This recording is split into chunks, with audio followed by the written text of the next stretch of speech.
Ray Collins's hands trembled as he stared at the $1 million check the CEO had placed on the desk before him, his mind flashing back to the moment he'd pulled her lifeless daughter from the pool just days earlier. The single father's instinct had saved a child's life, but accepting this woman's gratitude might forever change who he was. Before we continue, don't forget to subscribe to the channel, like the video, and comment where in the world you're watching from. Let's go. The first splash barely registered in Ray Collins's mind. Kids made noise at public pools, that was just a fact of life. But the second splash, followed by a high-pitched cry that cut off too abruptly, triggered something primal in his brain. Ray's head snapped up from the pool deck he'd been mopping, his eyes scanning the water with practiced precision. They're at the deep end. Something was wrong. A small form thrashed beneath the surface, movements growing weaker with each passing second. No lifeguard was in sight. The teenage boy who should have been in the chair was nowhere to be seen. Ray dropped his mop without hesitation. He'd kicked off his shoes and was in the air before his conscious mind had fully processed what was happening. His body remembered what to do from his summer's lifeguarding during college before life had taken unexpected turns. The water enveloped him in its chlorinated embrace as he cut through it with powerful strokes. The little girl was limp by the time he reached her, her dark hair floating around her face like a halo. Ray's heart seized as he hooked an arm around her and kicked toward the surface. She couldn't have been more than 8, about his daughter Lily's age, too small to be in the deep end alone, too precious to lose. They broke the surface, and Ray gasped for air. The girl didn't. With an efficiency born of both training and fear, he maneuvered them to the pool's edge, lifting her onto the concrete deck before pulling himself out. A small crowd had gathered, useless in their panic, phones raised. "Call 911?"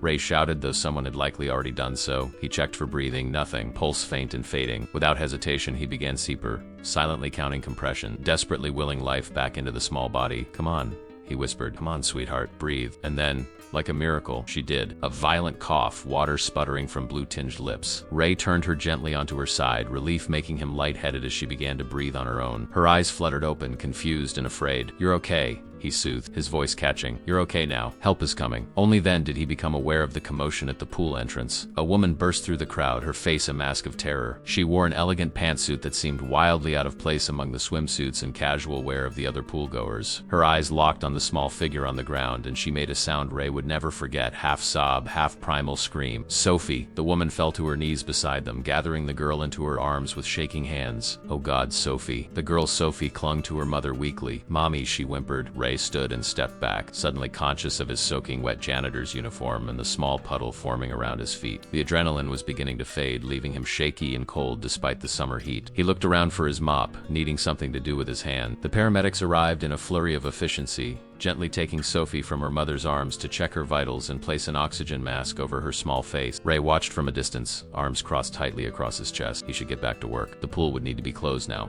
There would be incident reports to fill out. His boss wouldn't be happy about the disruption.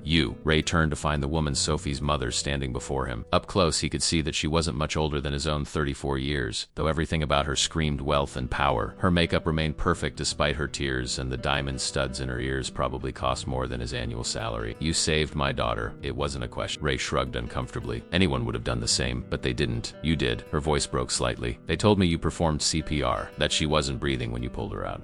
Ray's mind flashed to that terrible moment, the stillness of the child, the desperate fear. "I'm just glad I was here," he said simply. The woman studied him with piercing eyes, taking in his soaked uniform with the Hillcrest Community Center logo on the breast pocket. "You work here? You're not a lifeguard?" "Maintenance staff," Ray admitted. "But I used to lifeguard years ago." She nodded slowly, something unreadable crossing her face. "I need your name." Ray hesitated, wondering if he was about to be sued somehow. That would be just his luck. "Ray Collin," she repeated as if committing it to memory. "I'm Victoria Langford." The name struck a chord of recognition. Langford Industries, the tech company that dominated the city's skyline with its gleaming headquarters. Victoria Langford was the CEO. Her face occasionally graced the business section of the newspaper that Ray sometimes read during his lunch break. "Ms. Langford," Ray acknowledged with a nod. "Your daughter's going to be okay." He said it with certainty, needing it to be true. "Because of you." She reached into her purse and pulled out a business card, offering it with a steady hand that belied the emotion in her eyes. "Please call my office tomorrow. My private number's on the back." Ray took the card automatically, confusion furrowing his brow. "That's really not necessary. It is to me." Her gaze was intense, almost uncomfortable in its directness. "Please, Mr. Collins, call me tomorrow." Before Ray could respond, a paramedic approached to inform Victoria they were ready to transport Sophie to the hospital. With a final nod in Ray's direction, she turned and hurried after her daughter, climbing into the ambulance just before the doors closed. Ray stood in the emptying pool area, Victoria Langford's business card growing damp between his fingers. He slipped it into his pocket and went to find his mop. Hours later, Ray turned his key in the lock of his modest apartment, bone-tired from finishing his shift and the emotional aftermath of the day. The apartment was quiet, but the small lamp in the living room cast a warm glow over the worn furniture. Mrs. Patel from next door was dozing on the couch, her gray hair tucked neatly under a scarf. She stirred at the sound of the door closing. "Ray, is that you?" "It's me. Mrs. P. Sorry I'm late." The elderly woman waved away his apology as she gathered her things. "Lily's been asleep for an hour. She finished her homework and had the leftover spaghetti. Such a good girl." Ray smiled gratefully. "Thank you for watching her. I don't know what we'd do without you." "Nonsense. That child is a joy." Mrs. Patel patted his arm as she moved toward the door. "You look exhausted, Beta. Everything okay?" Ray considered telling her about the incident at the pool, but decided against it. Just a long day. Nothing a good night's sleep won't fix. After seeing Mrs. Patel safely to her apartment across the hall, Ray moved quietly to Lily's bedroom door, pushing it open just enough to see his daughter's sleeping form. Her dark hair splayed across the pillow, and her small chest rose and fell with each breath. Ray's throat tightened as unbidden images of another little girl, still and silent in his arms, flashed through his mind. He closed Lily's door softly and made his way to the kitchen. The digital clock on the microwave read 11:42 p.m. He should sleep, but his nerves still hummed with residual adrenaline. Instead, he pulled a beer from the fridge and sank onto the couch, fishing Victoria Langford's now dry business card from his pocket. The cream card stock was heavy and expensive, embossed with the Langford Industries logo. He turned it over to find a phone number written in elegant script. For a moment, he considered simply throwing it away. What could someone like Victoria Langford possibly want with him? A formal thank you, perhaps? Or some kind of reward that would make her feel better but leave him feeling awkward and patronized. Ray had been on his own with Lily for 3 years now, ever since Miranda had decided that being a wife and mother wasn't the life she wanted after all. He'd adjusted, adapted, learned to be both mother and father to their daughter. He worked hard at his job, paid his bills on time, and made sure Lily never felt the absence of her mother too keenly. They were managing, not thriving perhaps, but surviving. The thought of entering Victoria Langford's world even briefly made him deeply uncomfortable.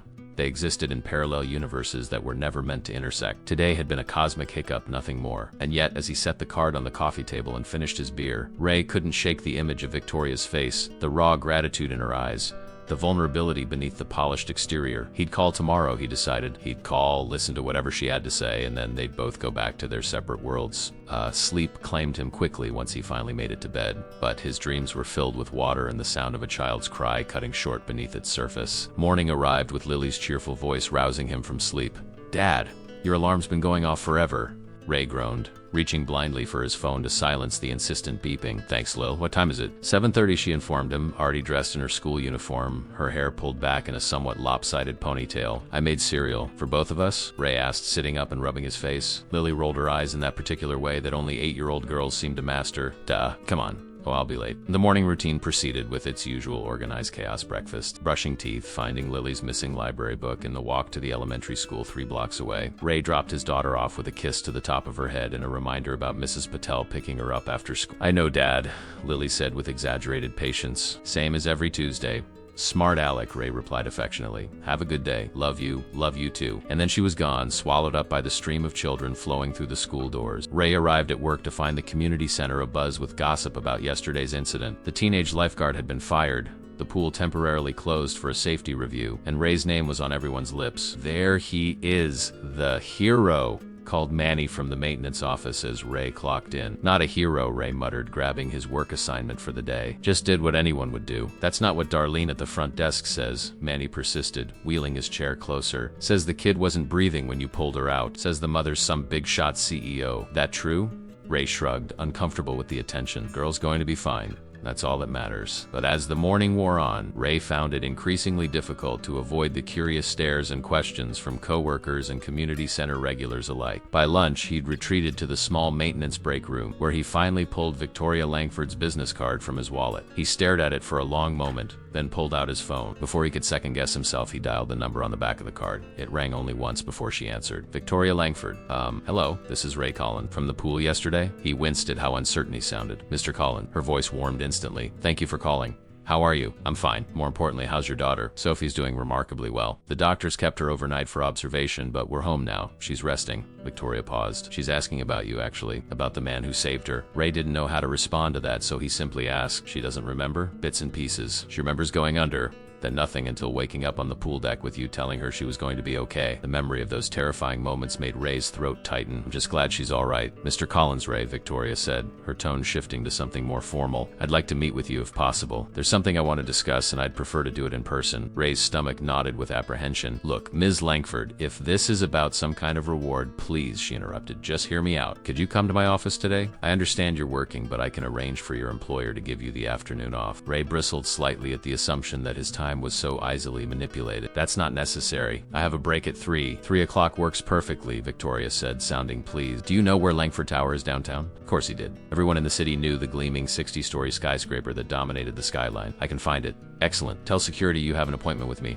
They'll bring you up. After hanging up, Ray sat staring at his half-eaten sandwich, appetite gone. What was he doing? The thought of walking into Langford Tower in his work clothes, of being escorted through corridors of power to meet a CEO in her natural habitat had made his palms sweat and his collar feel too tight, but he'd go. Because something in Victoria Langford's voice had sounded almost vulnerable when she mentioned her daughter, and because Ray couldn't stop thinking about what might have happened if he hadn't looked up at exactly the right moment. At precisely 2:58 p.m., Ray stood in the soaring lobby of Langford Tower, having changed into the spare button-down shirt he kept in his locker, and attempted to smooth his perpetually unruly dark hair. The security guard at the desk eyed him skeptically until he mentioned his appointment with Victoria Langford. Then the man's demeanor changed instantly, becoming almost deferential as he made a quick call and then personally escorted Ray to a private elevator. Express to the executive floor, sir, the guard explained, swiping a keycard before stepping back. Ms. Langford's assistant will meet you. The elevator was sleek and silent, rising so smoothly that Ray would have hardly known he was moving if not for the digital display showing the rapidly ascending floor numbers. When the doors opened on the 60th floor, a young woman with a tablet was waiting. Mr. Collins? I'm Diane, Ms. Langford's executive assistant. Please follow me. Ray followed her through a space that looked more like an art gallery than an office, with gleaming wood floors, modern art on the walls, and clusters of elegant furniture where well-dressed people spoke in hushed tones. Every head turned as he passed, curious eyes taking in his modest clothes and obvious discomfort. Diane led him to a set of double doors at the end of the floor. She knocked once, then opened them without waiting for a response. Mr. Collins is here, Ms. Langford. Victoria Langford stood near floor-to-ceiling windows that offered a breathtaking view of the city. She turned at their entrance, and Ray was struck by the contrast between this composed, elegant woman and the desperate mother he'd met yesterday. Today she wore a perfectly tailored navy suit, her dark hair swept into a sleek chignon, her makeup flawless. Ray, thank you for coming. She crossed the room to shake his hand, her grip firm. Please, have a seat. Diane, hold all my calls. Diane nodded and withdrew, closing the doors behind her. Victoria gestured to a seating area with comfortable-looking leather armchairs, but Ray hesitated. Actually, I'd rather stand if that's okay. I don't have a lot of time. Victoria studied him for a moment, then nodded. Of course, I'll get straight to the point then. She walked to her desk and picked up a manila folder. Spent most of the night and this morning thinking about what happened yesterday, about how easily I could have lost Sophie. Ray shifted uncomfortably. Ms. Langford. Victoria, please. Victoria, Ray conceded. I understand you're grateful, but this really isn't necessary. I disagree. She opened the folder and withdrew a photograph, handing it to him. It was Sophie, smiling widely at the camera, her front teeth missing and her eyes crinkling with laughter. She looked so much like Lily that it made Ray's chest ache. She's my whole world, Victoria said quietly. Her father died when she was 3. It's just been the two of us since then. She took the photo back gently. I learned something about you, Ray. You're a single parent too. Ray stiffened. You looked into my personal life? I did, Victoria admitted unapologetically. I wanted to know more about the man who saved my daughter's life. I know you have a daughter named Lily. I know you've been raising her alone since your wife left 3 years ago. I know you work 2 jobs to make ends meet. That's none of your business, Ray said, anger flaring.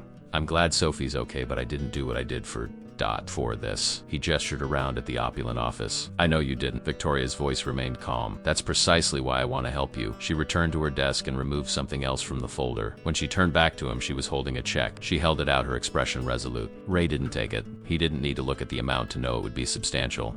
I don't want your money. It's not a payment for saving Sophie, Victoria said firmly. Think of it as an investment in your future and in Lily's. You could go back to school, find a better job. You could move to a safer neighborhood. Ray felt his face flush with a mixture of anger and humiliation. There's nothing wrong with my neighborhood or my job. That's not what I meant, Victoria backtracked. You just think you can fix my life with your money, Ray finished for her. Because from where you're standing, it looks broken. Victoria set the check down on the coffee table between them. That's not what I think at all. From where I'm standing, you're an extraordinary man who deserves a break. Is it so wrong to want to give you one? Ray looked at the check finally and nearly choked. $1 million. The figure seemed surreal, like something from a fever dream. Why? He asked. genuinely bewildered. You don't know me. Why would you do this? Victoria turned away, moving back to the windows. For a long moment, she gazed out at the city spread below them. When she spoke again, her voice had lost some of its corporate Polish. When Sophie was 4, she had leukemia. The doctors gave her a 30% chance of survival. She touched the glass as if reaching for something beyond it. I spent every day and night in the hospital with her, watching chemo drugs poison my baby in the hope of saving her. I would have given everything I had, every penny, this company, my own life, to guarantee she would survive. She turned back to Ray, her eyes bright with unshed tears. Someone did save her, but I couldn't thank them. It was an anonymous bone marrow donor. Some stranger who took time out of their day to do something uncomfortable because it might help someone they would never meet. She gestured to the check. I couldn't thank them, but I can thank you. Not just with words, but in a way that might actually make a difference. Ray stood frozen, caught between his pride and the undeniable truth that such a sum would transform his and Lily's lives completely. I can't, he said finally, though the words felt like stones in his mouth. Victoria's shoulders dropped slightly. I understand, but will you at least consider it? Take some time to think. I don't need time, Ray insisted. It's too much. I couldn't, Dad. A small voice interrupted from the doorway. This place is amazing. Ray turned, stunned, to find Lily standing in the open doorway, her eyes wide with wonder. Behind her stood Diane, looking apologetic. I'm sorry, Miss Langford. She says she's Mr. Collins' daughter. Security called up apparently. The school tried to reach him when she fell during recess and cut her knee. His work sent them here. Ray noticed for the first time the bandage on Lily's knee and the small backpack she clutched. Lily, how did you get here? Mrs. Patel brought me, Lily explained, entering the office without a hint of the intimidation Ray felt. The school called her when they couldn't reach you. She was going to take me home, but I told her you were meeting the lady whose daughter you saved. Her eyes found Victoria. Are you her? Victoria smiled, visibly charmed. I'm Sophie's mom. You must be Lily. Lily looked from Victoria to her father, her bright eyes taking in the opulent office with undisguised wonder. This place is even bigger than our whole apartment building. Ray felt his face flush with embarrassment. Lily, that's not...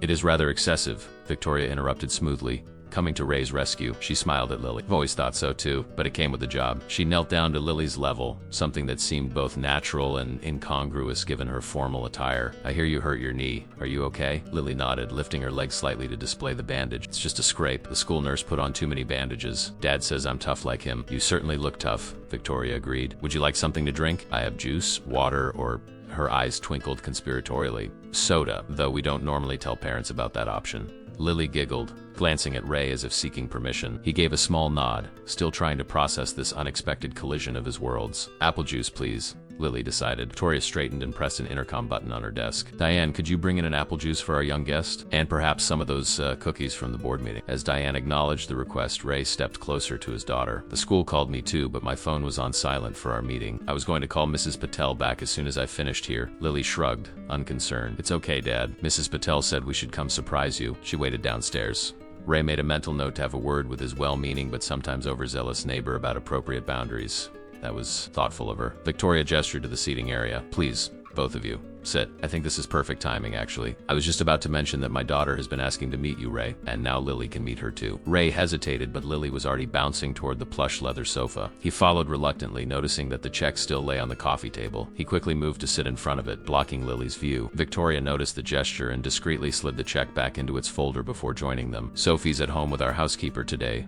Doctor's orders to rest, but perhaps you both could come for dinner this weekend? Nothing formal, just a chance for her to thank you properly. Before Ray could formulate a polite refusal, Lily leaned forward eagerly. Does Sophie like board games? I have Monopoly Junior and Candyland. She loves board games, Victoria confirmed with a smile. Especially Candyland, though she always insists on being the blue piece. That's okay. I like the red one best anyway. Ray watched this exchange with a growing sense of inevitability. He could already see Lily's attachment forming, her excitement about a potential new friend evident in her animated gestures and rapid-fire questions about Sophie's age, favorite color, and whether she had any pets. Diane entered with Lily's juice and a plate of chocolate chip cookies that made the girl's eyes widen appreciatively. As Lily happily munched on a cookie, Victoria turned to Ray. Friday night, she suggested quietly. Around 6? Nothing fancy, I promise. Ray sighed, recognizing defeat when he saw it. We can't stay late. Lily has soccer practice Saturday morning. Sophie has ballet at 9, Victoria replied with an understanding nod. Early night for everyone. The business-like way they were arranging this playdate as if it were a merger between two corporations struck Ray as absurd.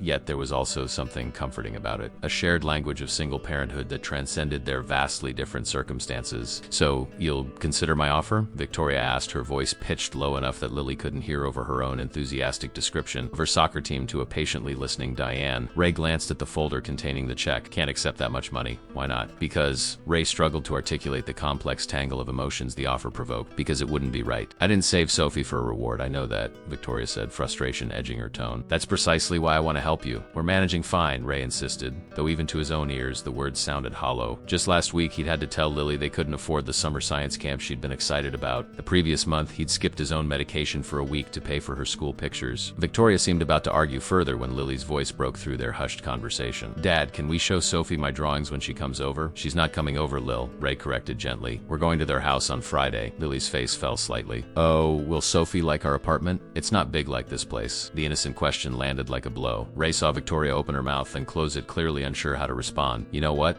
Ray said quickly. "I think we'll have dinner at Ms. Langford's house, and maybe another time Sophie can visit us." He glanced at Victoria. "If that's all right." Victoria nodded, her expression softening. "Sophie would love that. She's always complaining that our house feels too empty." Ray checked his watch and stood. "We should go. Mrs. Patel is waiting, and I need to get back to work." Of course, Victoria rose as well, smoothing her skirt with practiced precision. She picked up the folder and held it out to Ray. "Take it, please. Think about it over the weekend." Ray hesitated, then reluctantly accepted the folder. "I'll think about it," he conceded, "but don't expect me to change my mind."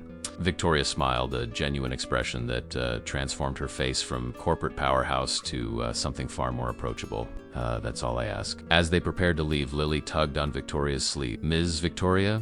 Does Sophie have a picture of her dad, too?" Victoria blinked, taken aback by the question. "What do you mean, sweetheart?" Lily pointed to a framed photograph on Victoria's desk, partially visible from their angle. "Dad keeps a picture of my mom on his dresser, even though she doesn't live with us anymore." "Does Sophie have a picture of her dad since he's in heaven?" Ray froze, mortified by his daughter's unfiltered question. "Lily, that's not—" "It's okay," Victoria assured him. She knelt again to Lily's level, her voice gentle. "Yes, Sophie has several pictures of her father, and I keep this one." She walked to her desk and picked up the frame, bringing it back to show Lily. It was a candid shot of a smiling man with Sophie, much younger, perhaps 3 on his shoulders at what looked like a beach. They were both laughing, their joy frozen in time. "His name was James," Victoria said softly, "and he would have been so grateful to your dad for saving Sophie." Ray felt a lump form in his throat. In that moment, Victoria wasn't the intimidating CEO offering an obscene amount of money. She was simply another parent, navigating loss and trying to do right by her child. "Just like him. Friday at 6, he confirmed, his voice gruff with emotion. "Text me your address." Victoria nodded, replacing the photo carefully on her desk. "I'll have Diane show you out." As they followed the assistant back through the executive floor, Ray couldn't help but notice how easily Lily chattered with Diane, unintimidated by the surroundings that had made him so uncomfortable. Children, he reflected, hadn't yet learned to see the barriers adults erected between different worlds. In the lobby, they found Mars, Patel sitting patiently in a visitor's chair, her weathered hands folded neatly in her lap. She rose when she saw them, her kind eyes questioning. "All good?" she asked, looking between Ray and Lily. "All good," Ray confirmed, though he wasn't entirely sure it was true. The folder tucked under his arm felt like it weighed 1,000 pounds. On the bus ride home, with Lily chattering excitedly about the upcoming dinner with Sophie, Ray found himself thinking not about the check, but about the photograph on Victoria's desk. There had been something achingly familiar in the way she'd handled it with reverence, as if it were something precious and irreplaceable. He thought about the picture of Miranda he kept in his bedroom, not out of any lingering romantic feeling, but because Lily deserved to see her mother's face, to know that part of her history. It was a duty, a responsibility to his daughter's sense of self. But the way Victoria had looked at that photo of James, that was different. That was love, preserved like an insect in amber, unchanging despite the years that had passed. For the first time since meeting Victoria Langford, Ray felt like he truly understood something about her, and that understanding made the weight of the folder under his arm feel both heavier and somehow less burdensome. Back at the apartment, after Lily had changed out of her school clothes and settled in front of the TV with a snack, Ray finally allowed himself to open the folder and look at the check again. $1 million. The amount was still incomprehensible, obscene in its excess. Yet as he stared at the neatly printed numbers, Ray found himself doing something he hadn't allowed in years, dreaming. What could this mean for Lily? Not just science camp, but college without crippling debt. A home in a neighborhood with better schools. No more choosing between fixing the car and going to the dentist. And what could it mean for him? He could finish the degree he'd abandoned when Miranda got pregnant. He He could start the small contracting business he'd always wanted, set his own hours so he could be there for Lily's soccer games and school plays without begging for time off. He carefully returned the check to the folder and slid it into his backpack. He wasn't saying yes, but for the first time he was seriously considering not saying no. His phone buzzed with a text message, an unknown number, but the content made the sender clear. Asterisk 1458 Lakeview Drive, casual dress. Sophie can't wait to meet you both. Victoria asterisk Ray saved the number to his contacts, then hesitated before typing a response. Asterisk, we're looking forward to a 2. Asterisk, and to his surprise, he realized it wasn't entirely a lie. Friday evening arrived with a flurry of nervous energy. Ray had changed outfits, twice unprecedented, in his usual jeans and t-shirt. Existence before settling on dark blue chinos and a gray button-down that Miranda had once told him brought out his eyes. He felt ridiculous caring about his appearance for what was essentially a playdate, but something about entering Victoria Langford's world made him want to at least look like he belonged there. Lily was equally anxious, though her excitement far outweighed her nerves. She'd insisted on wearing her nicest dress, a floral print with a slightly too small cardigan that had been a Christmas gift from Mrs. Patel. Do you think Sophie will like the drawings I made? Lily asked for the third time, clutching the carefully rolled papers secured with her favorite hair ribbon. She loved them, Ray assured her, checking Google Maps on his phone. Victoria's address was in Lakeview Heights, the most exclusive neighborhood in the city. Ray had only ever been there to do maintenance work at the community clubhouse. The house's mansions really had always seemed more like museum exhibits than homes to him. The bus ride took 40 minutes with one transfer. Ray had briefly considered splurging on a rideshare but decided against it. The folder with Victoria's check still sat untouched in his backpack at home, and until he made a decision about it, he and Lily would continue living within their means. As they neared their stop, the houses grew progressively larger, set farther back from the street behind manicured lawns and ornate gates. Lily pressed her face against the bus window, eyes wide with wonder. Dad, look at that one. It has a fountain. Ray squeezed her hand. Remember what we talked about? These are just houses. People inside aren't any different from us. Lily nodded, though she looked unconvinced. But Sophie's mom is super rich and important, right? That's why she has a big office in that tall building. Victoria has an important job, Ray conceded, but that doesn't make her more important as a person. And we're not going to talk about money tonight, okay? Okay, Lily agreed, just as the bus lurched to a stop. Is this us? They disembarked at an elegant stone entrance marking the neighborhood boundary. According to Ray's phone, Victoria's house was a quarter-mile up the winding road. The evening air was cool and sweet with the scent of flowering trees, and Ray found himself relaxing slightly as they walked, Lily skipping beside him. What number was again? He asked, scanning the discreetly placed address markers. 1-4-5-8, Lily recited proudly. There it is. She pointed to a modern house set back from the road. Unlike some of the more ostentatious mansions they'd passed, this one had clean lines and large windows, its architecture somehow both impressive and understated. A low stone wall surrounded the property, with an open gate leading to a curved driveway. Ray took a deep breath. Ready? Lily nodded eagerly,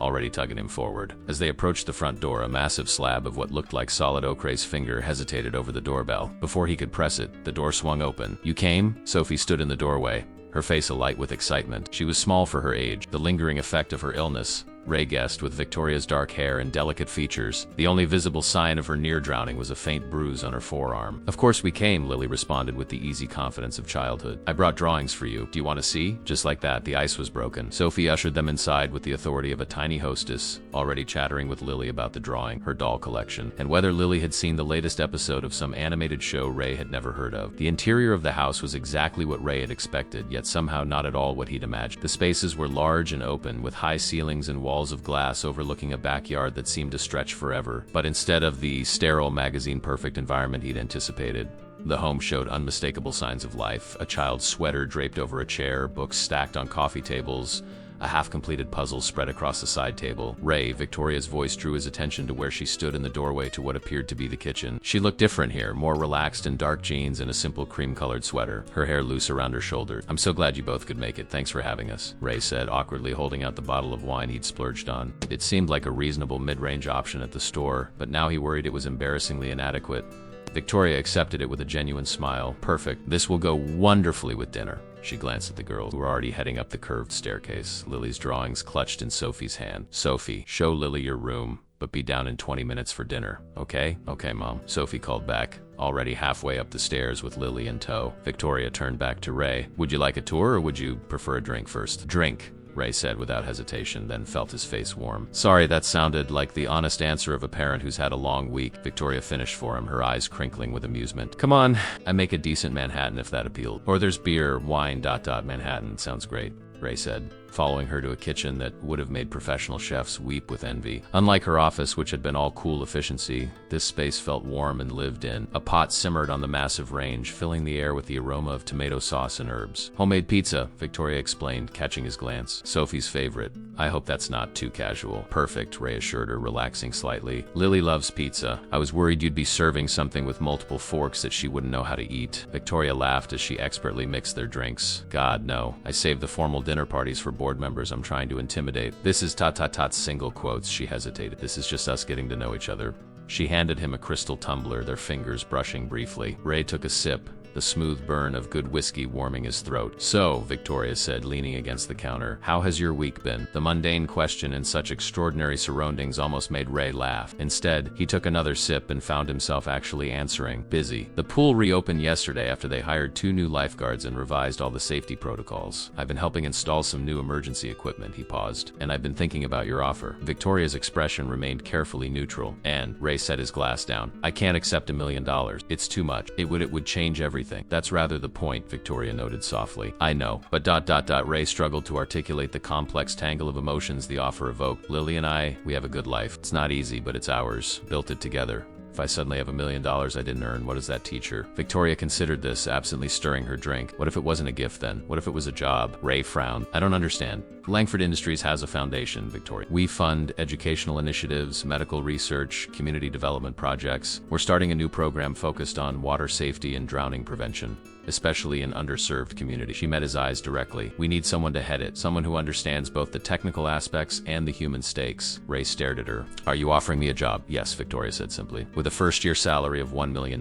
"That's absurd," Ray said immediately. "No foundation job pays that much, especially to someone with no experience in nonprofit work." "The salary is non-negotiable," Victoria countered, a hint of her CEO authority returning. "But the position is real. The foundation needs this program, and you're uniquely qualified to develop it." Ray shook his head in disbelief. "This is just another way of giving me the money," perhaps, Victoria acknowledged. "But it comes with purpose, with meaningful work, and yes, with strings attached to expectations, deliverables, responsibilities." She set her glass down and stepped closer. "Would that be easier to accept?" The question hung between them, charged with unspoken complexity. Before Ray could answer, the sound of laughter echoed down the staircase as the girls returned, Sophie leading Lily by the hand. "Mom, Lily can draw amazing dragons. She's going to teach me how." Victoria's face transformed, her corporate negotiation stance melting into maternal warmth. "That's wonderful, sweetheart. Why don't you both help me set the table while the pizza—" As the girls eagerly gathered plates and napkins, Ray watched Victoria seamlessly shift from business proposition to guiding the children through table setting. She showed the same focused attention to Sophie's excited chatter that she had given to their serious conversation moments before. The evening progressed into dinner, with the adults tacitly agreeing to set aside the job discussion. Instead, they watched the girls bond over shared interests, occasionally catching each other's eye with the silent understanding that passes between parents. The homemade pizza was excellent, the conversation easy, and Ray found himself relaxing in a way he hadn't in years. There was something freeing about being in a space where no one needed him to fix anything, where his only job was to be present. After dinner,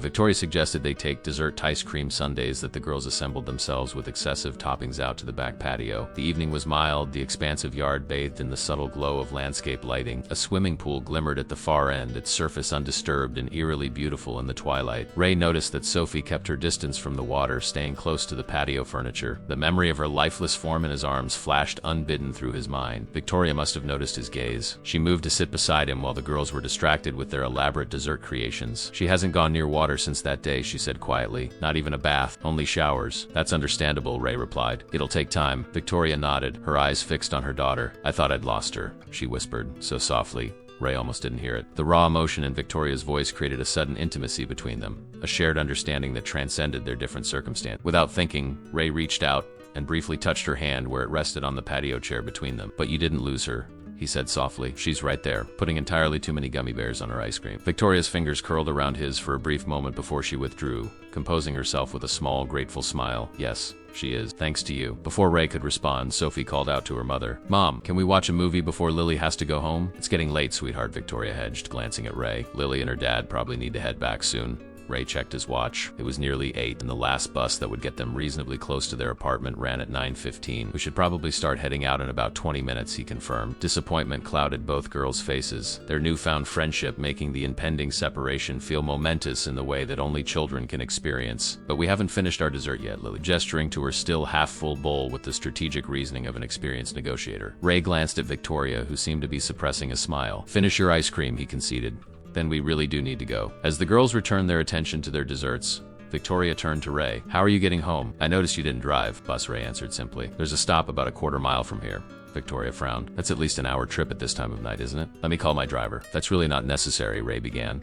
But Victoria was already pulling out her phone. Michael can have you home in 20 minutes, she said, her tone making it clear this wasn't a point she was willing to concede. And before you object, it's not an imposition. He's on call anyway. Ray hesitated, then nodded. The truth was, the thought of dragging a tired Lily through bus transfers at night wasn't appealing. Thank you. That would be helpful. Victoria made a quick call, then set her phone down. He'll be out front in 15 minutes. She glanced over at the girls, who were now deep in conversation, their heads bent together like old friends sharing secrets. They've certainly hit it off. Lily's been talking about meeting Sophie all week, Ray admitted. She doesn't have many close friends. We've moved a couple of times since her mom left, and she's sometimes a little shy with other kids. Sophie too, Victoria said with surprise. The leukemia treatments meant she missed a lot of school. By the time she was well enough to return regularly, the other children had already formed their groups. And then being the CEO's daughter, single quotes, she trailed off. Not exactly a recipe for normal childhood friendships, Ray finished for her. No. Victoria sighed. The other parents either want playdates because they think it will somehow benefit their careers, or they avoid us altogether because they find me intimidating. Ray couldn't help the small laugh that escaped. You are intimidating. Victoria turned to him with a raised eyebrow. Am I? In your office? Absolutely. He gestured around the patio. Here? Less so. Good, she said quietly, because I'd like us to be friends, Ray. Not just for the girls' sake. The simple statement caught him off guard. Before he could formulate a response, Lily approached, Sophie at her side. Dad, can Sophie come to my soccer game tomorrow? Lily asked, her expression hopeful. It starts at 10. Ray looked at Victoria, who seemed equally surprised by the request. Well, that would be up to Ems. Langford, he said carefully. Please, Mom, Sophie added her plea. Lily says her team has blue uniforms and they're playing against the red team, and blue is my favorite color, so it's like a sign. Victoria laughed, the sound lighter than Ray had heard from her before. A sign, is it? Well, I suppose we can't argue with cosmic intervention. She glanced at Ray. If that's all right with you? The thought of Victoria Langford at the community field where Lily's recreational league played their games was surreal. Folding chairs, the coolers of off-brand soda, the parents in weekend casual where it was a far cry from her usual world of corporate boardrooms and charity galas, but the hopeful expressions on both girls' faces made refusal impossible. Of course, Ray said. It's at Jefferson Park. Field 3. Nothing fancy, but the kids have fun. We'll be there, Victoria promised. Now I think I hear Michael arriving. Girls, time to say goodnight. The farewell between Lily and Sophie involved elaborate hugging and promises to see each other the next day. As they walked through the house toward the front door, Ray realized he was seeing yet another side of Victoria, the efficient mother, reminding Sophie to brush her teeth before bed, making sure Lily hadn't left her drawings behind, all while continuing their adult conversation without missing a beat. At the door, a black town car waited in the circular driveway, a uniformed driver standing beside it. Thank you for dinner, Ray said, suddenly feeling the awkwardness of their disparate worlds again. It was really nice. Victoria smiled. It was. She hesitated, then added, will you think about the foundation position? No pressure for an immediate answer, but I'd like to know if it's something you might consider. Ray nodded slowly. I will, I promise. Good. She reached out and straightened Lily's cardigan with a natural maternal gesture. We'll see you both tomorrow at the soccer field. As the town car glided silently through the darkened streets, Lily leaned against Ray's side, sleepy but content. Sophie's mom is nice, she observed. Not scary like you said. I never said she was scary. Ray protested mild.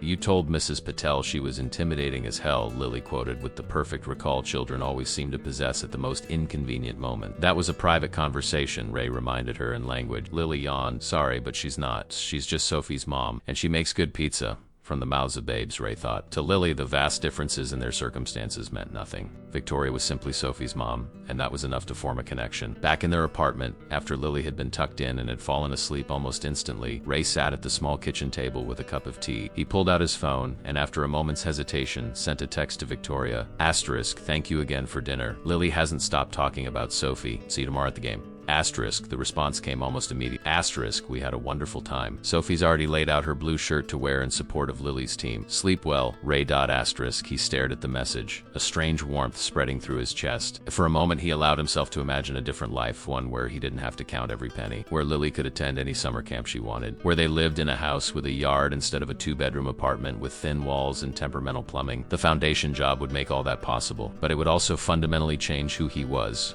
how he saw himself. Could he still be Ray Collins, the reliable maintenance worker who took pride in fixing things with his hands? If he suddenly had a high-powered nonprofit position and a seven-figure salary, would Lily still be the grounded, unpretentious child he'd raised if their circumstances changed so dramatically? But then wasn't he denying her opportunities out of his own pride? Ray took out the folder with the check and stared at it again. The numbers hadn't changed, but somehow they seemed less outlandish after spending an evening in Victoria's world. What had seemed like an impossible sum now felt like a door to a different future, one that was perhaps not as out of reach as he'd believed. His phone buzzed again with another text from Victoria. Asterisk, I realized.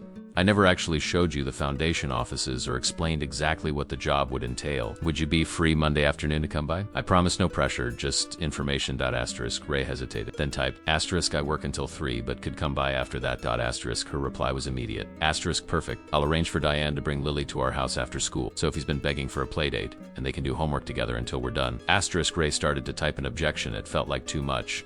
An imposition, but stopped himself. This wasn't charity. It was one parent helping another, the kind of everyday support system that single parents often lack. Asterisk. That would be great. Thank you, Doc Day. Asterisk. He set his phone down and put the check back in the folder. He hadn't made a decision. Not yet. But for the first time, he was genuinely considering saying yes, not out of gratitude or obligation, but because it might actually be the right choice for him and Lily. The next morning dawned bright and clear, perfect weather for a children's soccer game. Ray helped Lily into her uniform, made sure she ate a proper breakfast, and packed her bag with extra water and orange slices for the team. The mundane routine felt comforting, a reminder that regardless of million-dollar checks and CEOs, this was his real life, making sure his daughter had what she needed to face her day. They arrived at the field 20 minutes early for warm-ups. As Lily jogged off to join her teammates, Ray set up his usual folding chair on the sidelines, exchanging nods with the other parents he'd come to know over the season. 10 minutes before game time, a sleek black SUV pulled into the parking lot. Ray watched as Victoria emerged, looking both perfectly put together and noticeably more casual than he'd seen her before, in dark jeans and a simple blue blouse. Sophie bounded out after her, wearing a vivid blue t-shirt that matched Lily's team colors almost exactly. As they approached, Ray could feel the curious stares of the other parents. Victoria Langford's face was recognizable enough to draw attention, especially in this neighborhood far removed from her usual circle. Victoria and Sophie made their way to where Ray stood, Sophie practically bouncing with excitement as she scanned the field for Lily. Good morning, Victoria said, her smile genuine despite what Ray imagined must be significant discomfort. This was about as far from her element as his visit to her office had been from his. Morning, he replied, gesturing to the empty folding chair beside his. I brought an extra seat just in case. Victoria looked at the well-worn canvas chair with momentary hesitation before sitting gracefully. Thank you. I'm afraid I didn't think to bring one.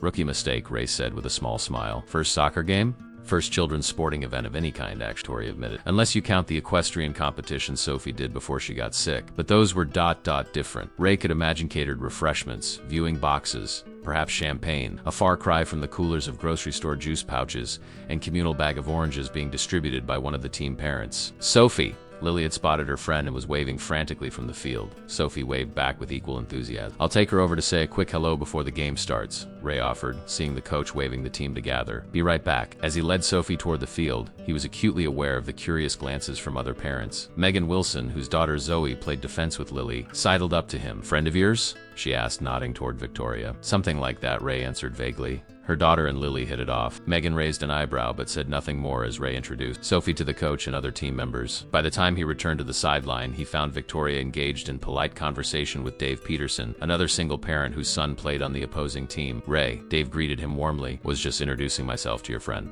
Didn't know you ran in such illustrious circles, man. There was no malice in Dave's tone, but Ray felt a flicker of discomfort nonetheless. Victoria's daughter is friends with Lily, he explained simply. Victoria smoothly changed the subject, gesturing toward the children now taking their positions on the field. So how does this work? I understand the basic concept of soccer, but the children's version, it's organized chaos, Ray said with a laugh. They play 4 quarters, 10 minutes each. No scores officially kept at this age, but trust me, the kids know exactly how many goals each team makes. As if on cue, the referee blew the whistle to start the game, and 20 20 children swarmed toward the ball like a school of fish changing direction. Sophie cheered from her place beside Victoria, genuinely excited each time Lily touched the ball. To Ray's surprise, Victoria quickly became invested in the game, asking intelligent questions about strategy and rules, and laughing without reserve when one confused child scored on his own team. There was none of the stiff formality he'd first encountered in her office here. Watching children play a simple game, she was just another parent. During halftime, while the kids gulped water and devoured orange slices, Victoria turned to Ray. "This is lovely," said quietly. "Thank you for letting us come." "Thank you for coming," Ray replied. "Lily's been talking about Sophie nonstop since yesterday." Victoria's expression softened. "Same with Sophie. I think they might be kindred spirits." She hesitated, then added, "I don't want to overstep. But would you and Lily like to join us for lunch after the game? There's a nice cafe not far from here that Sophie loved." Ray thought about his usual Saturday routine: laundry at the building's basement facility, grocery shopping at the discount market, maybe the library if they had time. A cafe lunch wasn't in the budget he'd mentally allocated for the weekend. Victoria seemed to read his hesitation correctly. "My treat," she said, then quickly added, "as a thank you for introducing us to the exciting world of children's soccer." Put it that way, it didn't feel like charity. "Sure," Ray agreed. "Lily would love that." The second half of the game proceeded much like the first, with moments of surprising skill interspersed with comical error. Lily's team technically won, scoring 3 goals to the opposing team's 1, though, as Ray had explained, no official score was recorded at this age level. After the obligatory handshake line and team cheer, Lily ran to her father, face flushed with exertion and happiness. "Did you see my pass to Tyler that led to the goal?" "I did," Ray confirmed, giving her a high five. "Great vision, Lil." "Sophie watched the whole game," Lily exclaimed, noticing her friend approaching with Victoria. "Did you like it?" "It was awesome," Sophie declared. "I want to play too, Mom." "Can I?" Victoria looked momentarily startled. "Well, I suppose we could look into it. Maybe next season?" "The Fall League starts registration in July," Ray offered. "Beginners are welcome." The hope that bloomed on Sophie's face was matched by the momentary panic that flashed across Victoria's. Ray suppressed a smile, recognizing the universal parental dread of committing to yet another activity in an already packed schedule. "We'll definitely consider it," Victoria said diplomatically. "Now, who's hungry?" "I thought we might all go to Rosemary Cafe for lunch." Lily looked to Ray for confirmation. At his nod, she broke into a wide smile. "Can I get a strawberry lemonade? They make the best ones." "You been there before?" Victoria asked with surprise. "For my birthday last year," Lily explained. "Dad took me as a special treat." Something shifted in Victoria's expression recognition. Perhaps that what was an ordinary lunch spot for her and Sophie was a special occasion destination for Ray and Lily. But if she felt pity, she didn't show it. "Well, then you'll have to recommend what's good," she said smoothly. "Sophie and I usually just get the soup and salad combination." They traveled in Victoria's SUV, the girls chattering in the back seat while Ray sat somewhat awkwardly in the passenger seat beside Victoria. The cafe was busy with the Saturday lunch crowd, but the hostess immediately recognized Victoria and led them to a corner table with a reserved sign that Ray suspected hadn't been there until Victoria called ahead. Lunch was surprisingly relaxed. The girls kept up a steady stream of conversation, drawing the adults in with questions and observations. Victoria, Ray noticed, was skilled at engaging with children on their level without talking down to them. She listened to Lily's detailed explanation of her school's upcoming science fair with the same attentive interest she might give to a board presentation. When the check came, Victoria smoothly handed over a credit card before Ray could even reach for his wallet. He felt a momentary sting of pride but let it pass. This was her invitation after all. "What are your plans for the rest of the weekend?" Victoria asked as they waited for her card to be processed. "Exciting stuff," Ray said with a self-deprecating smile. "Laundry, groceries, the usual Saturday errands. We're going to the library too," Lily added. "I need to get books for my report on frogs?" Sophie perked up. "I love frogs. Mom, can we go to the library with them?" Victoria looked as surprised by the request as Ray felt. "Well, I wouldn't want to impose on Ray and Lily's plans." "It's not imposing if we invite you," Lily said with the impeccable logic of an 8-year-old. "Right, Dad?" Put on the spot, Ray could only nod. "Of course, you're welcome to join us." And so, in a turn of events Ray could never have predicted, Victoria Langford, CEO of Langford Industries, whose net worth likely exceeded the GDPs of small countries, spent her Saturday afternoon at the public library, helping 2 excited girls find books about amphibians. She seemed genuinely interested as the children's librarian showed them the digital catalog and explained how the Dewey Decimal System worked. "I haven't been in a public library since college," Victoria admitted quietly to Ray as the girls disappeared into the stacks with the librarian. "It's nice.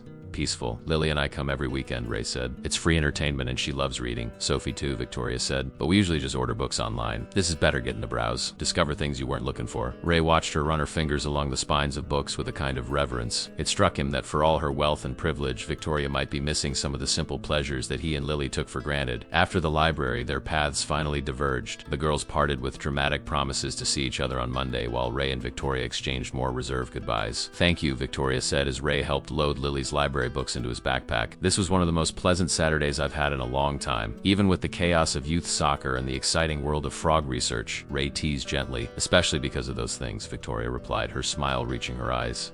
I'll see you Monday at the foundation, 3:30, Ray confirmed. I'll be there. Monday at the community center dragged interminably. Ray found himself checking the clock every 15 minutes, his mind drifting from his tasks to thoughts of the foundation visit. By the time 3 o'clock arrived, he'd changed his shirt twice in the employee restroom and combed his hair more carefully than he had for his last job interview 3 years ago. Hot date? Manny teased as Ray clocked out. Foundation meeting, Ray corrected, though he wasn't sure why the question made his face warm. Hung, Manny said with exaggerated skepticism. That explains why you've been jumpy all day and changed your shirt twice. Ray ignored the comment and headed out, texting Lily to make sure she'd connected with Diane at school as planned. The affirmative response came quickly, along with a picture of Lily and Sophie grinning in what was clearly the backseat of Victoria's SUV. Asterisk, having fun, Dad. Sophie says her mom is going to show you her office. Asterisk.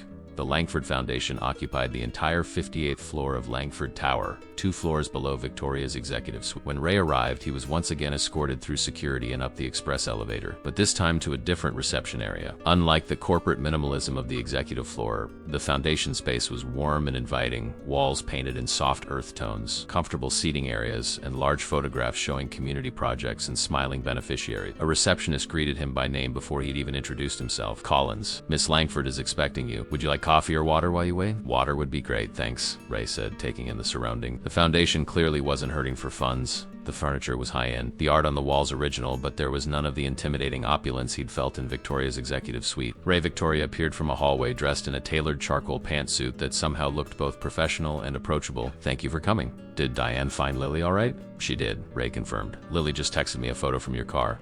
Victoria smiled. Good. They're heading to the house with my housekeeper, Maria. Sophie's been talking about showing Lily her entire collection all day, though I'm not entirely sure what collection she means. With Lily, it could be anything from rocks to comic books, Ray said with a laugh. She's going through a collecting phase. Sophie too, Victoria said, gesturing for him to follow her down a hallway. Last month it was pressed flowers. This month it's apparently miniature animal figurines. The easy conversation about their daughters continued as Victoria led him through the foundation offices. The space was busy but not frantic, with groups of people working collaboratively in glass-walled conference rooms and open workspaces. Everyone they passed greeted Victoria with genuine warmth rather than the deferential awe Ray had observed on the executive floor. This is Jennifer Cruz, our executive director. Victoria introduced him to a woman in her 50s with steel gray hair and intelligent eyes. Jen runs the day-to-day operations of the foundation while I focus on fundraising and strategic direction. Ray Collins, Jennifer said, shaking his hand firmly. Victoria's told me about you.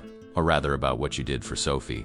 I'm looking forward to hearing your thoughts on our new water safety initiative. They continued the tour, with Victoria explaining the Foundation's various programs and introducing Ray to key staff members. It was clear that the Langford Foundation wasn't just a tax write-off or vanity project. It was a serious philanthropic organization with measurable impact across multiple sectors. And this, Victoria said finally, leading him into a corner office with large windows, would be your space, if you decide to join it. Ray stared at the office, larger than his entire apartment, with a stunning view of the city and furnishings that probably cost more than his car. This seems excessive for a program director. Victoria smiled. All our directors have similar offices. We believe in providing our team with the resources they need to succeed, including $1 million salary, Ray asked, unable to keep the skepticism from his voice. Victoria gestured for him to take a seat in one of the visitor chairs while she perched on the edge of the desk. The salary is non-negotiable, Ray, but it is a one-time figure. The position's standard compensation would be around $150,000 annually, which is competitive for nonprofit leadership roles of this scope. Ray blinked. So the million is? A signing bonus, if you will, Victoria said, her eyes steady on his. Or consider it advance compensation for the value you've already provided to Langford Industries through saving its CEO's daughter and peace of mind. Put that way, it sounded almost reasonable. Almost. Can we talk about what I'd actually be doing? Ray asked, needing to focus on something concrete rather than the dizzying financial figures. I'm not exactly qualified to run a nonprofit program. I disagree,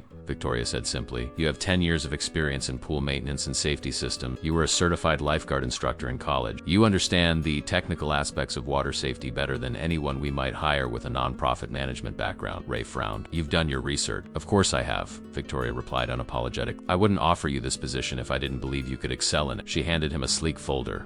not unlike the one that had contained the check, which still sat untouched in Ray's apartment. This one, however, held a detailed job description, organizational chart, and preliminary program plans. The Langford Water Safety Initiative would focus on 3 key areas, Victoria explained as Ray scanned the documents. First, infrastructure improvements at public pools and beaches in underserved communities. Second, expanded access to swimming lessons for children from low-income families. Third, training and certification programs for lifeguards and water safety instructors. Ray looked up from the papers. This is comprehensive. The foundation has committed $20 million over 5 years to the initiative. Victoria continued. Your role would be to develop and implement the strategic plan, build partnerships with community organizations, and oversee the program staff. It was a real job challenge, meaningful work that aligned perfectly with Ray's experience and interests. Not a handout disguised as employment, but an opportunity to make a genuine difference. Why me? He asked quietly. There must be dozens of qualified candidates with nonprofit experience who would jump at this role. Victoria was silent for a moment, her expression thoughtful. When I was researching your background, I found an article from your college newspaper. You'd organized a free swim lesson program for children in the housing projects near campus. The reporter asked why you spent your weekends teaching kids to swim when you were carrying a full course load and working part-time. Ray remembered the interview, though it had been over a decade ago. What did I say? You said water doesn't care who you are or where you come from. It's equally dangerous to everyone who doesn't respect it, and equally joyful to everyone who knows how to be safe in it. Victoria smiled. It's why you, Ray, because you already understand the mission at its core. Ray felt his throat tighten with unexpected emotion. He'd forgotten that idealistic young man who'd believed he could change the world one swimming lesson at a time. Somewhere along the way between Miranda leaving, the endless struggle to make ends meet, the exhaustion of raising a child alone, he'd lost sight of that passion. I'd need time, he said finally, to think about it, to talk to Lily. Victoria nodded. Of course. Take all the time. She hesitated, then added, there's something else I'd like to show you if you're willing. It's not directly related to the foundation position, but I think it might help you understand why this initiative matters so much to me. Curious, Ray followed her back to the elevator. They rode up 2 floors to the executive level, but instead of heading toward her office, Victoria led him down a different corridor to a small private conference room. Inside, a projector was set up, the screen showing a paused video. This is security footage from the community center pool, Victoria said, her voice suddenly tight. I obtained it as part of the investigation into what happened that day. Ray stared at the frozen image on the screen. The pool. Empty except for a small figure in the deep end. Sophie, his stomach clenched. You don't have to watch this, he said quickly. I was there. I know what happened. I've watched it, Victoria said quietly. 27 times. From the moment she slipped past the distracted lifeguard to the moment you carried her out, she met his eyes directly. 142 seconds, Ray. That's how long she was underwater. The doctor said another 30 seconds and she would have suffered permanent brain damage. Another minute and she would have died. Ray swallowed hard, understanding now why Victoria had brought him here. This wasn't about convincing him to take the job or accept the money. This was about a mother processing how close she'd come to losing her child. I keep thinking about all the things that had to align for her to survive, Victoria continued, her composure slipping slightly. If you'd been on your break, if you'd been looking the other way, if you hadn't known CPR, if you took a deep breath. And then I think about all the children who don't have someone like you there at the exact right moment. That's why you created the initiative, Ray realized. Not just because of Sophie, but because of all the others. Victoria nodded. I can't save every child, but this program might save some. And if you're leading it, single quotes. She didn't finish the sentence, but she didn't need to. If Ray was leading it, maybe more people would learn to do what he'd done. Maybe more children would have someone there at the right moment. The weight of Victoria's words hung between them, transforming the sleek conference room into something more intimate and raw. Ray found himself unable to look away from the paused image on the screen, the still water hiding the desperate struggle happening beneath its surface. Turn it off, he said quietly. Please. Victoria nodded and switched off the projector. The room fell into silence, broken only by the faint hum of the building's air conditioning. I have nightmares about it, Ray admitted, surprising himself with the confession. I keep dreaming that I look up too late, or that I can't find her in the water, or that the CPR doesn't work. I do too, Victoria said softly. Except in my dreams, I'm just standing there watching, completely helpless. The shared vulnerability created a bridge between them that transcended their different worlds. In that moment, they weren't CEO and janitor. They were just 2 people who had stared into the abyss and pulled back something precious. We should go get the girls, Ray said finally, needing to see Lily, to reassure himself of her solid presence. Victoria checked her watch. Yes, it's getting late. Michael can drive us to the house and then take you both home after. The ride to Victoria's home was quiet, both adults lost in their thoughts after the emotional weight of viewing the security footage. When they arrived, they found the girls in Sophie's playroom, surrounded by what appeared to be hundreds of tiny animal figurines arranged in elaborate dioramas across the floor. Dad, Lily exclaimed, looking up from a particularly complex scene involving what looked like a giraffe wedding. Sophie has every animal, even the really rare ones. Not every animal, Sophie corrected seriously. I'm still missing the spotted hyena and the pygmy hippo. Mom said we might find them in Germany when we go for Christmas. The innocence and normalcy of the children's play was a balm after the heaviness of their earlier conversation. Ray watched as Lily carefully arranged a procession of elephants, her face alight with joy at this simple pleasure. They've been at this for hours, Maria, the housekeeper, informed them with a fond smile. I couldn't even get them to stop for a snack. Had to bring the cookies in here. Thanks, Maria, Victoria said warmly. I think we can handle it from here. As Maria left, Victoria turned to Ray. Would you like to stay for dinner? It's nothing special, just pasta, but there's plenty. The invitation felt different now. Weighted with the shared experience of the afternoon. That would be nice, Ray agreed. Lily and I should head home by 8, though. School night, Victoria nodded, of course. Girls, 30 more minutes with the animals, then it's cleanup time for dinner. The synchronized groans of disappointment from both children made the adults exchange amused glances. Some things were universal regardless of economic circumstance. While the girls continued playing, Victoria led Ray to the kitchen, where she began pulling ingredients from the refrigerator with practiced ease. Can I help? Ray offered, feeling awkward just watching. Victoria handed him a cutting board and a selection of vegetables. Chop these for the salad. Nothing fancy. They worked side by side in companionable silence for a few minutes. The domestic activities strangely intimate after the emotional revelations of the afternoon. Ray found himself studying. Victoria from the corner of his eye, the CEO transformed into just a woman making dinner for her child and guests, her movements efficient but relaxed in this setting. What happens if I say yes? Ray asked, suddenly setting down the knife. To the job, I mean. Victoria paused in stirring the pasta sauce. Practically speaking, you'd start in 2 weeks after giving notice at your current job. The foundation would provide resources for professional development courses in nonprofit management, public health policy, whatever you feel you need to succeed in the role. You'd build your team, develop the strategic plan, and begin implementation. And my current life just ... changes overnight. Victoria turned to face him fully. Some aspects, yes, your income, your professional role, your daily commute. She gestured around the kitchen. But the important things don't have to change. You'd still be Lily's father. You'd still be the person who cares deeply about water safety and helping others. You'd still be you. Ray, it was as if she'd read his deepest fear that accepting her offer would somehow fundamentally change who he was, transform him into someone unrecognizable to himself and to Lily. I'd need to talk to Lily about it, Ray said. Really talk to her, not just make the decision for her. This would impact her life too. Of course, Victoria agreed. Children are more resilient than we give them credit for, but they deserve to be part of major decisions. And the conversation paused as they heard the thundering of small feet approaching. Time's up, Lily announced, bouncing into the kitchen with Sophie close behind. Can we help with dinner? The pasta dinner was simple but delicious, the conversation flowing easily around the table as the girls recounted their afternoon adventures and plans for future playdate. Ray marveled at how quickly this scenario dining at Victoria, Langford's home as if they were old friends, had begun to feel almost normal. After dinner, while the girls returned to Sophie's room to pack up Lily's backpack, Victoria poured 2 glasses of wine and led Ray to the living room. One last thing about the position, she said, settling onto the sofa. If you decide to take it, I want to be clear that the foundation operates independently from Langford Industries. I'm the primary donor and chair of the board, but Jennifer runs the day-to-day operation. You wouldn't be reporting to me. Ray took a sip of wine, considering this, because of how it might look. Partly, Victoria acknowledged, but mostly because it's the right structure. The foundation needs to maintain its independence to be effective. She hesitated, then added more softly, and because I wouldn't want our professional relationship to complicate ... whatever this is becoming. The statement hung in the air between them, acknowledging something that Ray had been carefully avoiding naming. There was an undeniable connection forming between them, something that transcended gratitude or professional interests. And what is this becoming? Ray asked, surprised by his own boldness. Victoria met his gaze steadily. I'm not entirely sure, but I'd like the chance to find out, without the complications of being your boss. Before Ray could respond, the girls returned, Lily with her backpack slung over one shoulder. All ready, Dad, she announced. Sophie helped me pack up everything. The drive back to Ray's apartment was filled with Lily's excited chatter about Sophie's animal collection and their plans for the next playdate. Victoria had chosen to accompany them, sitting beside Ray in the back seat while Michael drove and the girls occupied the third row. When they arrived, Ray expected a quick goodbye, but to his surprise, Victoria stepped out of the car with them. I'll walk you up, she said.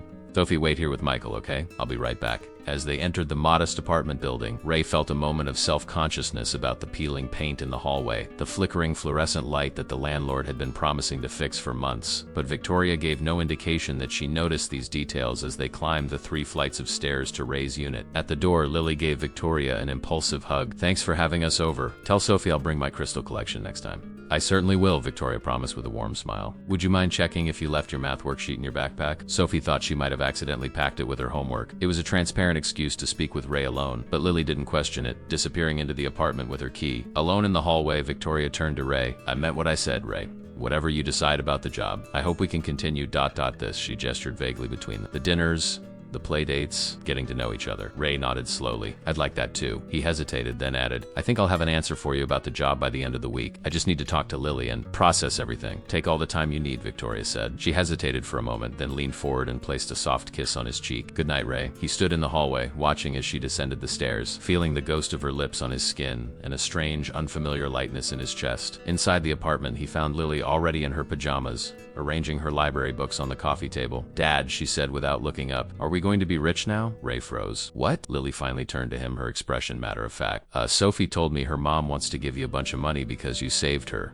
And a job at her big building. Ray sat down heavily on the couch. Sophie told you that? Hung. Lily abandoned her books and climbed onto the couch beside him. She said we might move to a bigger house near them. Is that true? So much for easing into the conversation. Ray took a deep breath, considering how to explain the complex situation to an 8-year-old. Ms. Langford has offered me a job at her foundation, he began carefully. It would be more money than I make now. Yes, and we might be able to move to a different apartment, but I haven't decided yet if I'm going to take it. Why not? Lily asked, genuinely confused. Don't you want a better job? It's complicated, Lil. Ray tried to explain. I like our life. I like my job at the community center. I'm good at it. And this new job would be ...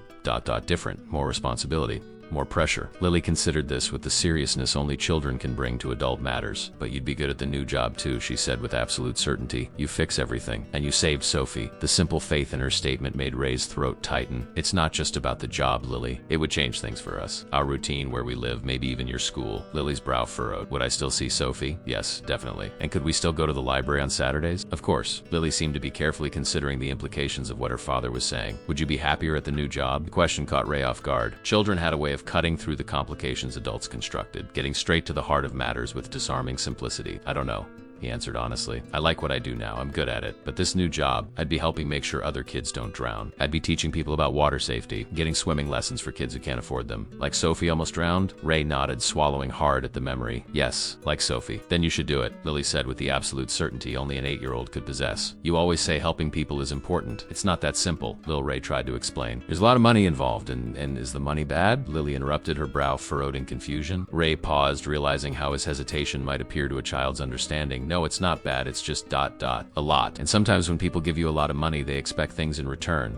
Like what? That's what I'm not sure about, Ray admitted. Mizzy. Langford says she just wants me to do a good job with the water safety program, but ... do you think she's lying? Lily asked, her expression troubled. No, Ray said immediately, surprised by his own certainty. No, I don't think she's lying. Lily shrugged as if the matter were settled. Then what's the problem? You'd get to help kids and we could get a bigger apartment. And I'd still see Sophie. Put that way, his resistance did seem irrational. Was he really holding back because of pride? Because accepting help disguised as a job offer felt like admitting he couldn't provide for his daughter on his own? When did you get so smart? Ray asked, pulling Lily into a hug. I've always been smart, she replied matter-of-factly. Mrs. Henderson says I get it from you. Ray laughed, feeling some of the tension that had been building for days finally release. Tell you what, let's sleep on it tonight. And tomorrow I'll call Ms. Langford and tell her my decision. You're gonna say yes, Lily predicted confidently as she headed toward her bedroom. I can tell. Ray sat alone on the couch long after Lily had gone to bed, turning over the conversation in his mind. His daughter's perspective had clarified things he'd been overcomplicating. If he stripped away the implications of wealth disparity, the awkwardness of accepting such a large sum, and his own pride, what remained was a straightforward proposition. A job he was qualified for, doing work that mattered, with compensation that would change his and Lily's lives for the better. And then there was Victoria herself. The connection between them had evolved far beyond rescuer and grateful mother. There was something there, something real and unexpected. The thought of exploring that connection without the complications of financial obligation was appealing in a way Ray hadn't anticipated. By midnight, his decision was made. He reached for his phone and before he could second-guess himself, typed a message to Victoria. Asterisk, I'd like to accept the position. Can we meet tomorrow to discuss details? Asterisk, he hesitated then added. Asterisk,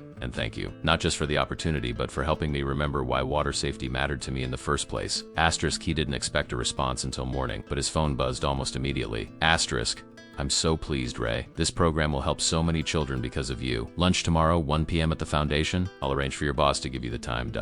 Asterisk, Ray smiled at her presumption that she could simply arrange for his time off, but he had to admit she was probably right. Few employers would deny Victoria Langford's requests. Asterisk, lunch works, and I can call my boss myself, thanks. Asterisk, the response came quickly. Asterisk, of course. Sorry for overstepping.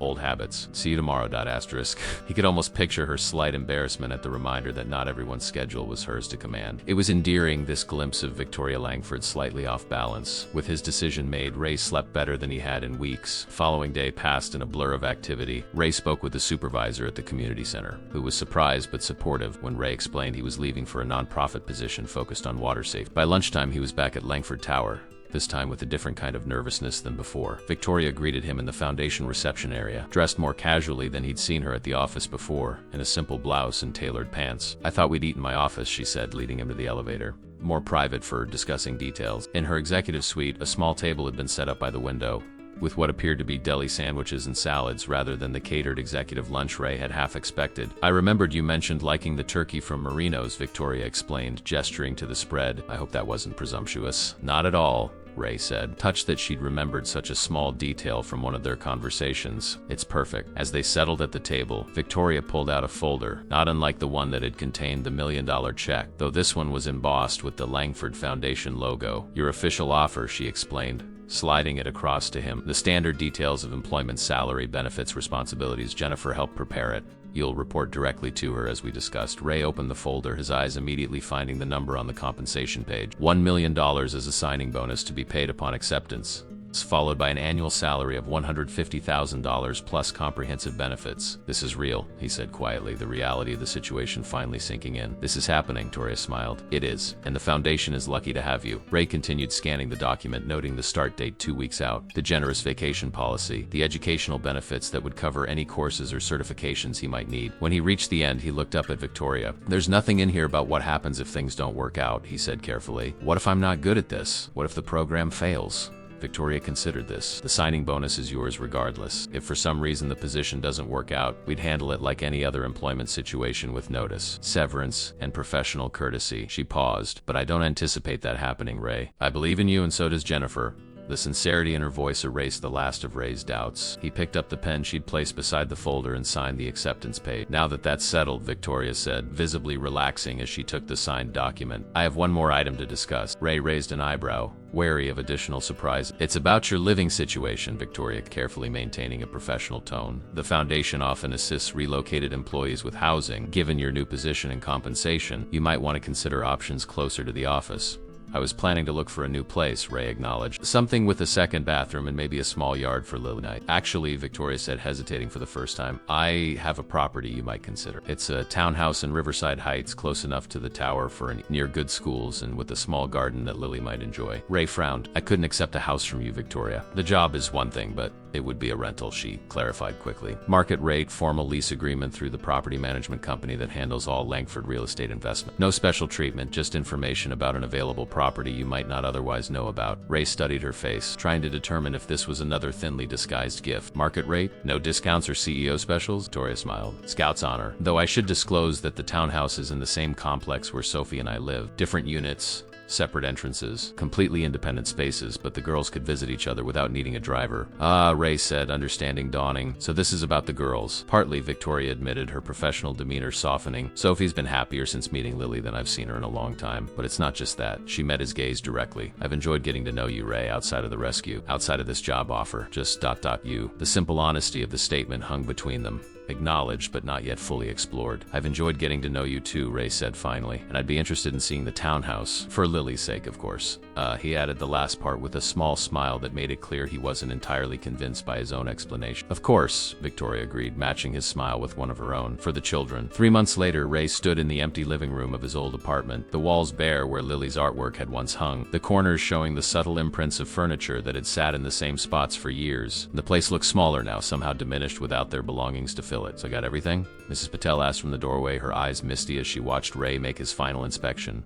"I think so," Ray replied, running his hand along the kitchen counter where he'd prepared countless meals for Lily. "Just saying goodbye." Mrs. Patel nodded in understanding. "It's a good move for you both, but we will miss you. We'll visit," Ray promised. "And, you're always welcome at the new place." The new place was the townhouse Victoria had mentioned, a 3-bedroom unit with high ceilings, abundant natural light, and a small private garden that Lily had already filled with potted plants. The rent was indeed market rate as promised, though Ray had been startled to discover how expensive market rate could be in that neighborhood. Still, with his new salary, it was comfortably affordable. As Ray locked the apartment door one final time, he felt a complex mix of emotions, nostalgia for the life they were leaving behind, but also excitement for what lay ahead. He'd spent the past weeks carefully navigating the transition, determined to ensure that the sudden change in circumstances didn't fundamentally alter who they were as a family. Lily had adapted with the resilience of childhood, thrilled about her new room and the proximity to Sophie, but still insisting on their Saturday library tradition and proudly wearing her slightly threadbare uniform to soccer practice, alongside teammates in newer gear. She seemed to intuitively understand the importance of maintaining connections to their former life, even as they embraced new opportunities. Outside, Michael waited with the car to transport the last few boxes Ray hadn't trusted to the moving company, Lily's most treasured possessions, his small collection of family photographs, and the battered toolbox that had been his father. Victoria had offered her driver's services for the day, an offer Ray had accepted without the reflexive pride that might have made him refuse just months earlier. As they drove away from the apartment building, Ray felt a chapter of his life closing definitively. It had been a good chapter for all its struggles. The place where he'd rebuilt his life after Miranda left, where he'd learned to be both mother and father to Lily, where he'd discovered his own strength. But the next chapter was already being written, and its early pages were promising. The Langford Water Safety Initiative had launched with unexpected momentum, garnering media attention and early financial commitments from partner organizations. Ray had discovered a natural aptitude for the work, his practical experience translating surprisingly well to program development and partner engagement. Jennifer, the foundation's executive director, had already twice commented on how quickly he was adapting to the nonprofit world. Last stop before home, Michael announced as they pulled into the parking lot of Jefferson Park's community pool, the site of Sophie's near drowning and the catalyst for everything that had followed. Ray climbed out of the car, straightening his tie a concession to his new professional role, though he still felt slightly uncomfortable in the crisp button-downs and tailored pants that now comprised his work wardrobe. Inside, the pool area had been transformed.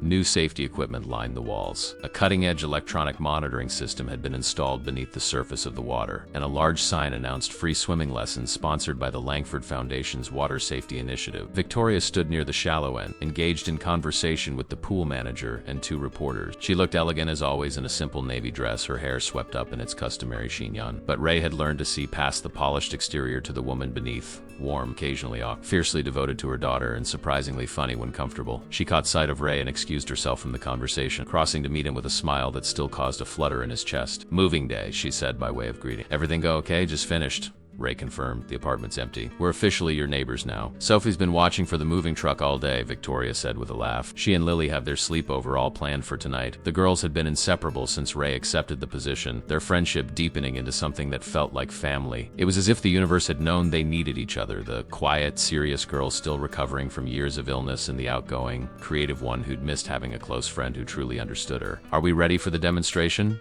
Ray asked, glancing toward the assembled media representatives. Victoria nodded. "Just waiting for the final arrival. ... Single quotes as if on cue. The pool doors opened to admit a small group led by Gray's Victoria's security chief, who had recovered fully from his injuries sustained during the incident at Dr. Finch's research facility. Behind him came a dozen children from the local community center's summer program, wide-eyed with excitement as they took in the transformed pool area. Among them, holding hands, were Lily and Sophie, the former in her slightly faded swimsuit, the latter looking somewhat apprehensive in a brand new one, her first time back at a pool since her accident. "You're sure about this?" Ray asked Victoria quietly, noting Sophie's nervous expression. Victoria nodded, though her own face betrayed her anxiety. "She wants to do it. She says she's ready.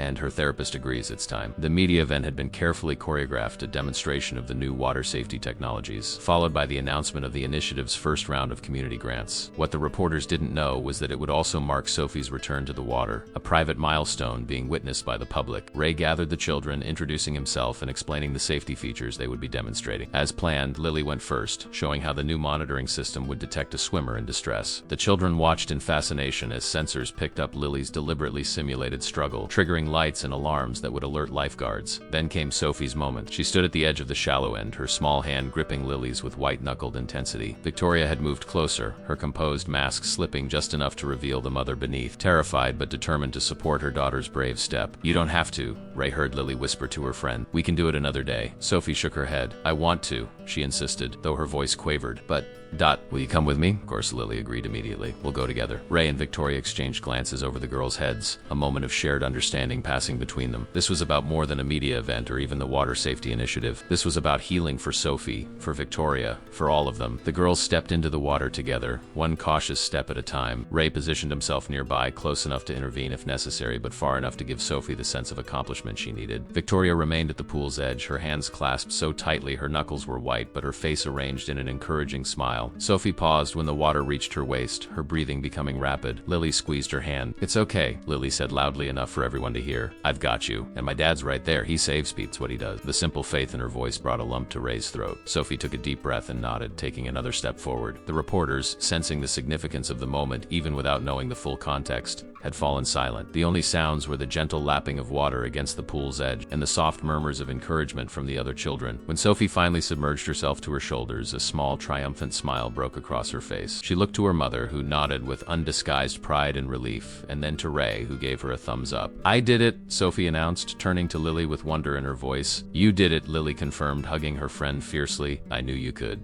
The demonstration concluded shortly after, the reporters departing with quotes and footage for their stories about the Foundation's new initiative. As the last of them left, Victoria approached Ray, who was helping the girls dry off. "Thank you," she said softly, "for everything." Ray understood she wasn't just talking about today's event or even the initiative itself. She was thanking him for the rescue that had brought them together, for accepting her offer despite his initial resistance, for helping her daughter overcome her fear. "I should be thanking you," Ray replied. "This program, what we're building, it's going to help so many kids." Victoria's professional composure softened into something more intimate. "Are you and Lily still coming for dinner tonight? To celebrate the move?" "Wouldn't miss it," Ray assured her. "Though from what I hear, the girls have quite the evening planned. Movies, popcorn, and an elaborate blanket fort." If Sophie's preparations are any indication, Victoria confirmed with a smile, "they might not surface until morning." The implication that they might have time alone together hung between them, a pleasant anticipation neither was quite ready to articulate. As they gathered the children and prepared to leave, Ray glanced back at the pool one last time. 3 months ago, it had been the site of a nightmare, a child drowning, a desperate rescue, lives hanging in the balance. Now it represented something different: safety, opportunity, second chances. That evening, after the girls had retreated to Sophie's room with their snacks and movies, Ray and Victoria found themselves alone on her patio, the same space where they'd first begun to see each other as more than rescuer and grateful mother. "It feels like years ago that you saved her," Victoria said, gazing out at the garden where subtle landscape lighting illuminated the flowering shrubs. "But it's only been a few months. Sometimes life changes in an instant," Ray observed, thinking of all the ways his world had transformed since that afternoon at the pool. "One moment you're mopping a floor, the next ... the next you're running $1 million foundation initiative," Victoria finished with a small smile. "And living next door to the CEO who couldn't take no for an answer." Ray laughed softly. "You were pretty persistent. I usually get what I want," Victoria admitted. "It's both my best and worst quality, and what do you want now?" Ray asked, the question more direct than he'd intended. Victoria turned to face him fully, the carefully maintained distance between them suddenly insufficient. "I think you know," she said softly. Ray did know. He'd known for weeks as they navigated the complex transition from strangers to colleagues to friends to something more, something neither had been quite ready to name until now. He closed the distance between them, his hand gently cupping her cheek. "I think I do," he murmured before his lips met hers in a kiss that felt both inevitable and surprising, the natural conclusion to a story that had begun with a desperate cry across a pool deck. When they separated, Victoria's composed facade had vanished completely, replaced by a vulnerability Ray had glimpsed only in rare moments before. "I didn't plan for this," she confessed. "When I offered you that check, when I created the position at the foundation, this wasn't the outcome I anticipated." "Life doesn't follow plans," Ray said, thinking of all the unexpected turns his own had taken. "Sometimes it gives you something better." From inside the house came the distant sound of the girls' laughter, Sophie and Lily, the unlikely friends whose bond had helped bridge the gap between their parents' world. Victoria smiled, leaning her head against Ray's shoulder as they gazed up at the stars emerging in the darkening sky. "Yes," she agreed softly, "sometimes it does."